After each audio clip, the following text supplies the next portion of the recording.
And welcome to Worldwide Hippies News and Stuff for the week of November 27th. This from the Voice of America.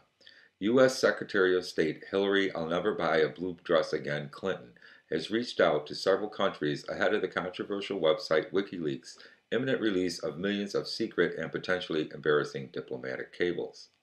State Department spokesman P.J. Crowley said Friday on Twitter that she reached out to leaders of Germany, Saudi Arabia, the United Arab Emirates, Britain, France, and Afghanistan. Also on this story, AP is reporting that online whistleblower WikiLeaks has been sent a warning that its expected release of classified State Department documents could put people at risk and do massive damage to America's standing, in a letter sent to WikiLeaks founder Julian Assange from the State Department's top lawyer. It is not known when WikiLeaks will make all the documents public. WikiLeaks announced on its Twitter page last Monday that it is planning to publish almost 3 million of these secret documents. Time for cover your ass in Washington. And this from England. CNN is reporting that the UK's Met Office Hadley Centre says data from a range of climate indicators continues to make overwhelming cases for long-term man-made global warming. It is clear from the observational evidence across a wide range of indicators that the world is warming, Matt Palmer, an oceans expert at the Met Office, said in a statement. As well as clear increase in air temperatures observed above both land and sea, we see observations which are all consistent with increasing greenhouse gases.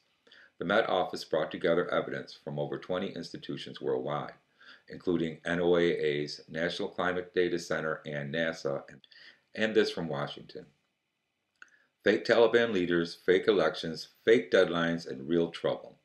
Congressman Dennis Kucinich, a leading proponent of peace and man who should be fucking president, renewed his call to end the Afghanistan war after it was revealed that a self-proclaimed senior Taliban negotiator working with President Hamid Karzai steal the pennies off a dead man's eyes and NATO officials was an imposter.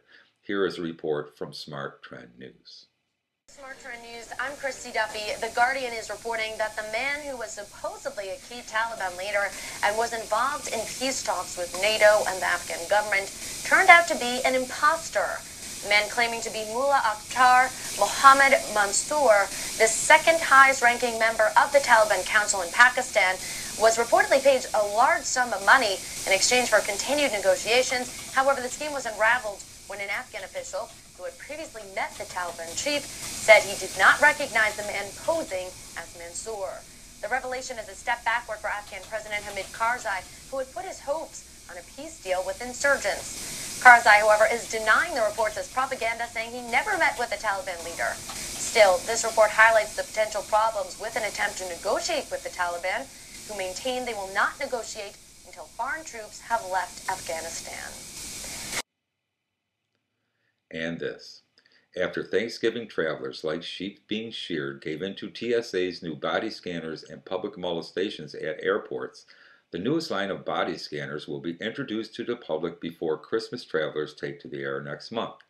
Here from Landline TV is our report. Step down, place all metallic or electronic items in the bins. Phones, keys, belts. Sir, you've been selected for additional screening. Could you please step over here? Thank you. Keep the line moving, please. When preventing a terrorist attack, it's important to stay ahead of the curve. You know, first it was bombs and shoes, then it was explosives and underwear. The new genital visualizer helps us prevent a terrorist attack before it occurs. Please insert your penis into the scanner and hold. All right, you're good. It's for your safety, sir. You're welcome. All the way in? All the way in? You're in? Do you really think that terrorists are going to use their penis to store weapons? Absolutely. We know it's invasive, but the threat is real. Security is our first priority. So the genital visualizer gives us a 3D rendering of every penis. John's going to stick his penis into the visualizer. There we have it. We've caught an image here of a penis with a gun in it. You can get all sorts of guns in there while he pulls it. They're hard to get in and out. Okay, there we have it. Successful detection. Found the gun and whoa, here it is. you sure you do not want to declare anything before I inspect your penis? Okay, just relax. it's a little cold. And breathe. And you'll just... That, gee, I'm sorry. My wife packed that. My wife, she doesn't travel much. Okay. Oh, I'm sorry. That's not even mine. There are more than 3 billion penises in the world. The general visualizer gets us closer to seeing every one of them. So that tiny hole, the urethral vessel, is that tiny hole, do you think a bomb could fit in there? Yes. Or grenades. And you know, it wasn't until we started these inspections that we realized penises are being used in all manners of illegal activity. All the way? In the hole. Thank you. Oh my God. We have a situation. Come on, man. ¿Qué pasó?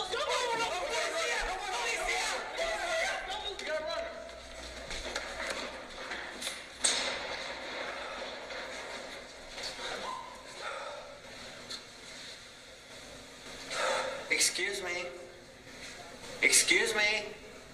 Is this where we get our penises checked? And some good news. Tom DeLay, aka The Hammer, aka Little Free Feet Little Prick, was convicted last week. Mr. Little Prick Hammer could face life in prison.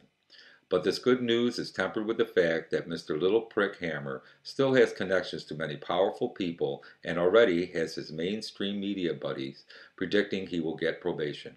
Here are two reports.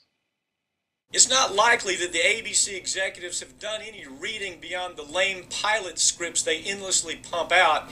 If they did read, they'd understand that their newest dancer has left a trail of ugly in almost everything that he's touched as a politician. He never saw legal, ethical, or moral conflict when it came to being corporate America's congressional bagman. For a quick cheat sheet on the political events that rose to the level of Tom DeLay's scandals, you could begin with the family payoff scandal. That was where the diminutive little dancer funneled $500,000 worth of PAC money to his wife and daughter's private business. Then there was the Westar incident where DeLay told a giant energy company that to buy his influence and a seat at the table with him, it was going to cost Westar $50,000. They paid that money. Maybe ABC producers failed to read about the time that their new tiny dancer accepted $70,000 from gambling casino lobbyists that was used to take the DeLay family on a European vacation.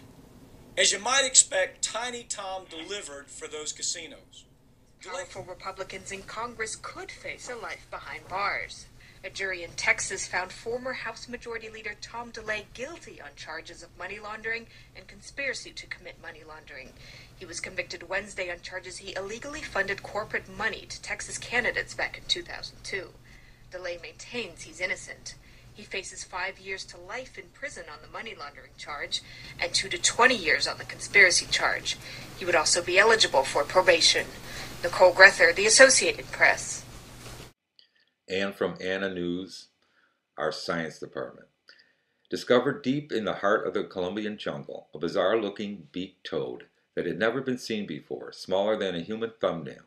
The tiny beaked toad with deep purple skin and small blue blotches was among 3 new species of amphibians discovered there. Also, Saturn's second largest moon, Rhea, has a tiny thin atmosphere filled with oxygen and carbon dioxide, scientists said. The discovery by NASA's Cassini mission is the first time a spacecraft has captured direct evidence of an oxygen atmosphere on another planet. And finally, from WorldwideHippies.com, a special shout out to Hunga Dunga Phil and Hippie Woman. Get well soon, my friends. And everyone else, have a good week, and we'll see you next Monday.